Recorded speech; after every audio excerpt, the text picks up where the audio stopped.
Bonjour à tous, une vidéo un peu spéciale aujourd'hui. Suite au récent pump du token, on va plonger en profondeur dans l'univers d'Anchor, ou Ancre comme j'ai beaucoup entendu en français chez nos youtubeurs préférés. Alors Anchor, c'est un acteur stratégique de l'infrastructure Web3 qui connaît une montée en puissance assez impressionnante. Si vous vous intéressez à la DeFi, au stacking ou au projet blockchain cross-chain, Anchor pourrait bien devenir l'un des projets majeurs du secteur dans les années à venir.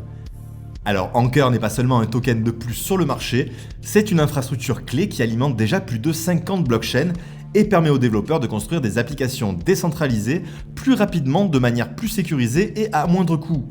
Avec son modèle de stacking liquide, Anchor répond à un besoin stratégique du marché crypto, c'est-à-dire maximiser la liquidité tout en générant des rendements passifs. Alors on va voir pourquoi Anchor attire autant l'attention des investisseurs et comment le projet pourrait redéfinir le paysage du Web3. Mais juste avant, merci de soutenir cette jeune chaîne YouTube avec un petit like, un abonnement. Ça me récompense grandement pour le travail fourni, je vous remercie d'avance. Allez, c'est parti. Anchor, une infrastructure clé pour le Web3. Alors pour commencer, petit rappel sur le stacking. Le stacking, ça consiste à donc immobiliser des crypto-monnaies dans un protocole blockchain pour sécuriser le réseau et valider les transactions. Le tout en échange d'une rémunération via des récompenses sous forme de tokens. Anchor, c'est donc un fournisseur d'infrastructures blockchain décentralisées. Autrement dit, il fournit une plateforme qui permet aux développeurs de construire et de gérer facilement des nœuds sur des blockchains proof of stake, en proposant en plus une gamme complète de services pour tous ces projets Web3. Alors Anchor propose 3 piliers de services, on a Anchor Build, Anchor Earn et Anchor Learn. Tout d'abord Anchor Build, l'infrastructure décentralisée pour les développeurs. Alors, Anchor fournit une infrastructure complète, on l'a vu, pour les développeurs qui souhaitent bâtir des applications décentralisées, mais il le fait avec des API blockchain qui sont faciles d'accès pour interagir avec 50 blockchains. Donc on a Ethereum, Polygon, Avalanche et Phantom. On a également un réseau de nœuds RPC, Remote Procedure Call, qui est public, décentralisé et hautement performant.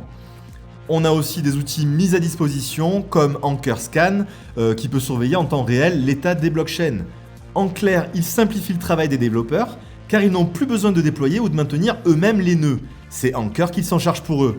Cela permet de gagner du temps bien sûr, mais de réduire des coûts et surtout d'assurer une disponibilité continue sur le réseau. Alors deuxième partie, le Anchor Earn, qui est le stacking liquide qui est au cœur du modèle. Alors le stacking liquide, c'est probablement la fonctionnalité la plus intéressante chez Anchor, car habituellement, quand vous stackez vos tokens sur une blockchain proof of stake, ils sont bloqués, verrouillés pour une période déterminée. Et c'est ce qui va limiter à côté de ça à votre capacité à les utiliser ailleurs. Anchor, il permet aux utilisateurs de stacker leurs tokens tout en recevant en retour des tokens dérivés représentant leur valeur stackée.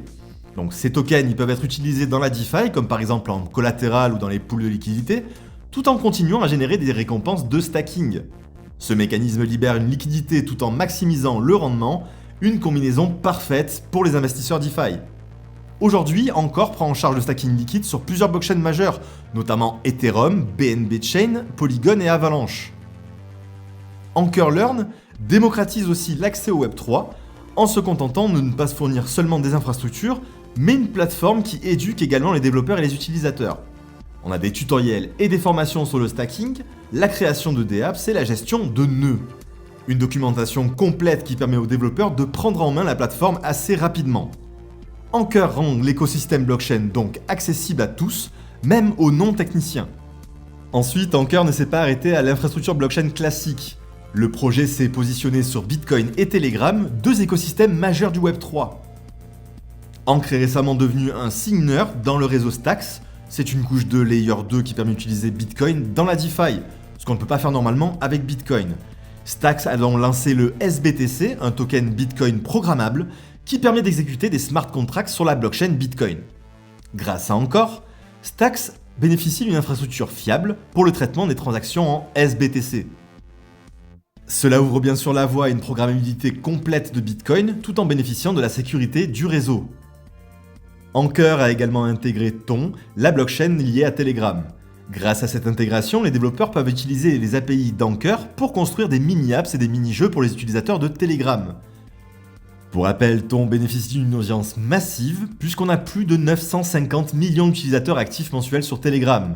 C'est un véritable potentiel énorme pour Anchor en termes d'adoption. Cette stratégie d'intégration avec des écosystèmes majeurs renforce la position d'Anchor comme fournisseur d'infrastructures stratégiques dans le Web3. Maintenant, on va regarder l'utilité du token au cœur de l'écosystème. Alors, le token Anchor, il joue un rôle assez central dans l'économie de la plateforme, puisqu'il est utilisé pour payer les services de type API, stacking et hébergement de nœuds, mais il permet également de récompenser les validateurs de nœuds, et il sert bien sûr à la gouvernance du protocole. Anchor est un token multi-réseau, il est disponible donc sur Ethereum, BNB Smart Chain, Polygon, Avalanche, Phantom et encore plein d'autres. Aujourd'hui, le token affiche une offre en circulation de 6,49 milliards sur une offre totale de 10 milliards. On note que cette rareté potentielle pourrait soutenir la croissance du prix à long terme. Du côté de la tokenomique, on a une offre donc de 10 milliards d'Anchor, donc 65% déjà en circulation. Pour la distribution initiale, on avait 20%, mais qui ne sont pas forcément encore débloqués, puisque c'était un déblocage progressif qui était promis, donc 20% pour l'équipe et le développement. On avait 17%, dont certains des tokens qui étaient déjà libérés en investisseurs privés, et 48% pour la réserve de l'écosystème. Alors il y a plusieurs risques bien évidemment à cette tokenomique, à cette forme de tokenomique, puisqu'on a une dilution potentielle des tokens, surtout ceux qui sont réservés à l'écosystème. Ils pourraient faire augmenter l'offre s'ils ne sont pas dispatchés de manière correcte dans le temps. Également, pas de brûlage actif, pas de burn, aucun mécanisme de réduction de l'offre n'est en place actuellement, mais la demande d'utilitaires, en frais d'API et de stacking, pourrait compenser à la longue. Du côté des prévisions des prix, les experts sont assez optimistes quant au potentiel du token sur le long terme, puisque si le stacking liquide et l'adoption DeFi continuent de croître, leur analyse indique que Anchor pourrait facilement franchir la barre des 50 centimes sous les 5 prochaines années. Anchor n'est évidemment pas le seul sur le marché des infrastructures Web3, et voici comment il se positionne face à ses principaux concurrents. Pour commencer, on a Alchemy et Infuria, donc ces géants qui fournissent des API centralisées pour les développeurs.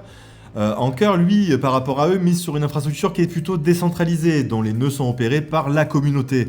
Ça réduit grandement le risque de censure ou de panne unique.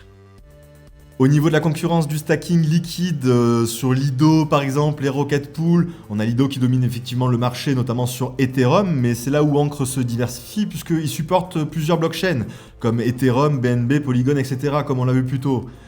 Grâce à tout cela, il intègre des services complémentaires comme des API et des outils dev.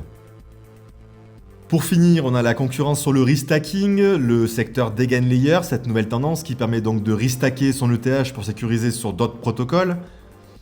Là-dessus, Anchor pourrait s'y adapter en offrant des solutions hybrides de type nœud pour actifs restackés, mais n'a pas encore communiqué sur cette technologie. L'avantage clé d'Anchor par rapport à ses concurrents, c'est, vous l'avez compris, une approche multi-chaîne et plus décentralisée, qui est un peu idéale pour les développeurs qui cherchent une alternative aux acteurs centralisés actuels. En conclusion, Anchor, vous l'aurez compris, combine vraiment innovation et pragmatisme, puisque face à la concurrence, il mise sur la décentralisation et le multi-chain. Sa tokenomics reste bien sûr à affiner, mais son utilité réelle le rend vraiment incontournable dans l'infra Web3. Voilà, c'est tout pour cette analyse en profondeur sur le Anchor, ou Ankr comme vous voulez. Si vous avez aimé, pensez à liker, commenter et vous abonner, ça me récompense grandement pour le travail fourni en amont. On se retrouve très vite pour une nouvelle analyse sur Web3 Pulse. À très bientôt.